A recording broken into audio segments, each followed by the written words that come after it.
सलीम। अरे अरे, ये वाला नहीं, ये वाला।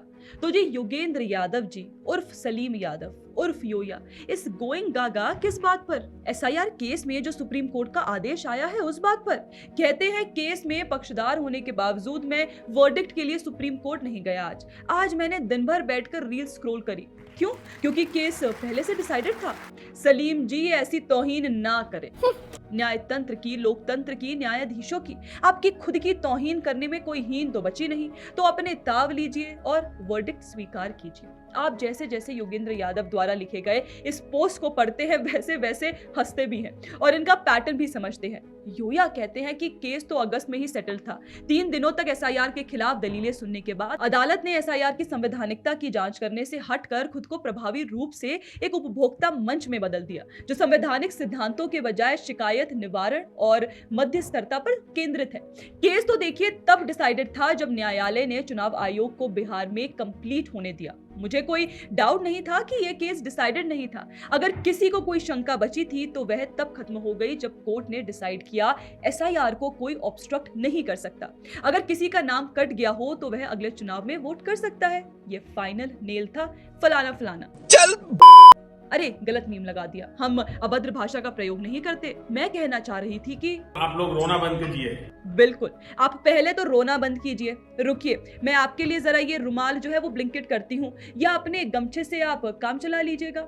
देखिए डिसाइडेड पता है क्या था? डिसाइडेड था इनका रोना। जैसे ही इन्हें और इन जैसे लोगों को दिखता है कि कोर्ट इनके पक्ष में फैसला नहीं दिया तो कोर्ट बुरा, संविधान की मौत, लोकतंत्र का चौथा, कॉन्स्टिट्यूशनल राइट्स की 13वीं, और अगर पक्ष में आ गया तो भाई वाह वाह। देखिए बात बड़ी सरल है। अगर आपको पता था कि वर्डिक्ट डिसाइडेड है तो कोर्ट क्यों गए? सबमिशन देने क्यों गए? घर बैठे बोर हो रहे थे? नेटफ्लिक्स नहीं है? योगेंद्र जी बात बड़ी सिंपल है। अगर जजमेंट आपके पक्ष में ना आए तो उसे प्री डिसाइडेड कह देना काफी कन्वीनियंट है, पर यह पहली बार नहीं हुआ है। आप और आपका पूरा इकोसिस्टम इस स्पेशल इंटेंसिव रिवीजन के खिलाफ एक बार नहीं बार बार सुप्रीम कोर्ट गए हैं। बिहार हो या वेस्ट बंगाल, वोटर लिस्ट को साफ करने की जब भी कोशिश हुई आप लोग कोर्ट पहुंच गए। मेरा एक बड़ा सीधा सवाल है, अगर मैं थोड़ा साफ शब्दों में कहूं कि आप एक पूरी तरह से वैलिड, कॉन्स्टिट्यूशनल और एडमिनिस्ट्रेटिव प्रोसेस को बिना किसी ठोस सबूत की चुनौती दे रहे थे। आपको अंदर से मालूम था कि आप बिल्कुल वीक विकेट पर खेल रहे हैं, और जब वीक विकेट पर खेलने वाला खिलाड़ी आउट होता है तो वह बहाने बनाता है या फिर अंपायर को ही दोष देता है।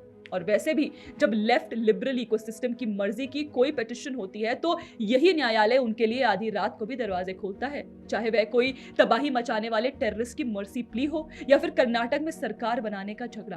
तब तो कोर्ट बहुत अच्छा होता है। जब राम जन्मभूमि पर फैसला आता है, या आर्टिकल 370 को अपहोल्ड किया जाता है, या आज जब वोटर लिस्ट की सफाई पर मोहर लगती है, तो अचानक लोकतंत्र खतरे में आ जाता है। आखिर ऐसा क्यों है कि देश की सबसे बड़ी अदालत सिर्फ तभी सही होती है जब फैसला आपके फेवर में आए?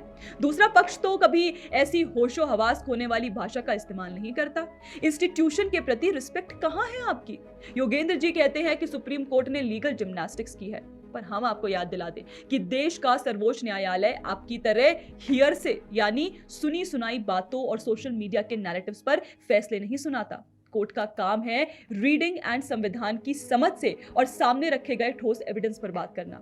फैसले संविधान से चलते हैं, उन आर्ग्यूमेंट से नहीं जो आंदोलन और प्रोपेगेंडा की मदद से विपक्षी दलों के लिए इलेक्टोरल विकेट तैयार करने का दावा करते आए हैं। और अब आते हैं देखिए इनके सबसे बड़े दावे पर। योगेंद्र यादव जी अपने पोस्ट में इस case ADR versus union of India को 1976 के सबसे विवादित एडीएम जबलपुर केस से कंपेयर कर देते हैं, जहां इमरजेंसी के दौरान नागरिकों का राइट टू लाइफ यानी आर्टिकल 21 छीन लिया गया था। तो योगेंद्र जी थोड़ा लॉजिकल रहिए। कहां आर्टिकल 21 का कत्ल और कहां इलेक्शन कमीशन का एक standard administrative cleanup drive? Supreme court ने साफ कहा कि एसआईआर का मकसद वोटर लिस्ट को प्योर और ट्रांसपेरेंट बनाना है ताकि डुप्लीकेट एंट्रीज को हटाया जा सके। कोर्ट ने यहां तक क्लियर किया कि वोटर लिस्ट से नाम हटने का मतलब सिटीजनशिप खोना नहीं होता। अगर किसी का नाम गलती से कटा है तो वह अगले चुनाव से पहले उसे वापस जुड़वा सकता है।